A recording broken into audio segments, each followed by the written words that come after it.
వీటెన్ news కి స్వాగతం. మంచిర్యాల జిల్లా బెల్లంపల్లి మండలం చంద్రవెల్లి గ్రామం జాడి భాగ్య అలియాస్ పుష్పలత, జాడి వెంకటి దంపతుల తల్లి మల్లమ్మను, కుటుంబ సభ్యులను పరామర్శించిన సిపి శ్రీనివాస్. అలాగే పుష్పలత కుటుంబ సభ్యులకు నిత్యావసర సరుకులు, దుప్పట్లు, పండ్లు, తగు సరుకులు ఇచ్చారు. ఆర్థిక సహాయం చేశారు. ఈ సందర్భంగా సిపి మాట్లాడుతూ 25 సంవత్సరాల నుండి అజ్ఞాతంలో ఉంటున్న పుష్పలత అలియాస్ బాలమ్మ భర్త వెంకటిలను లొంగిపోవాలని 25 సంవత్సరాల కాలంలో సాధించింది ఏమీ లేదని, కుటుంబానికి దూరంగా ఉంటూ అజ్ఞాత జీవితం గడుపుతున్నారన్నారు.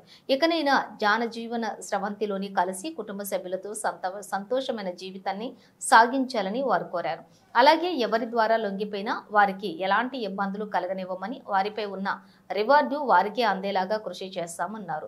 ప్రభుత్వం నుండి రావాల్సిన బెనిఫిట్లను అందే విధంగా చూస్తామన్నారు. వారి అమ్మ మాట్లాడుతూ, ఎక్కడున్నా రా బిడ్డ, 25 సంవత్సరాల నుండి ఎదురు చూస్తున్నాం, చాలా బాధలో ఉన్నాం బిడ్డ, ఎక్కనైనా రా బిడ్డ అంటూ కన్నీరు మున్నీరుగా విలపించారు.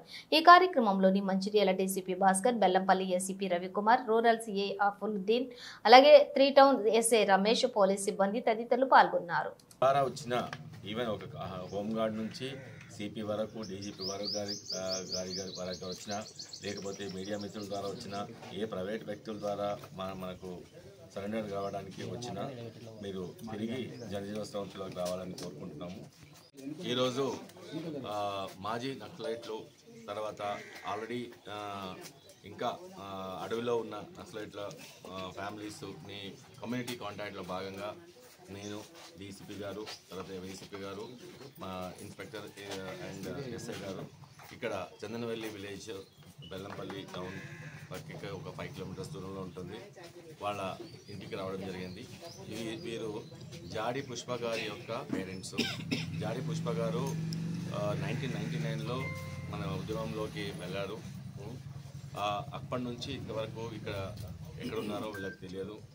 మేము ఈ కమ్యూనిటీ కాంటాక్ట్లో భాగంగా ఆల్రెడీ దాంట్లో ఉద్యమంలోకి వెళ్ళిపోయి యూజీలో ఉన్న అండర్ గ్రౌండ్లో ఉన్న వాళ్ళందరి కోసం మేము రిక్వెస్ట్ చేయడానికి, తర్వాత వీళ్ళ యొక్క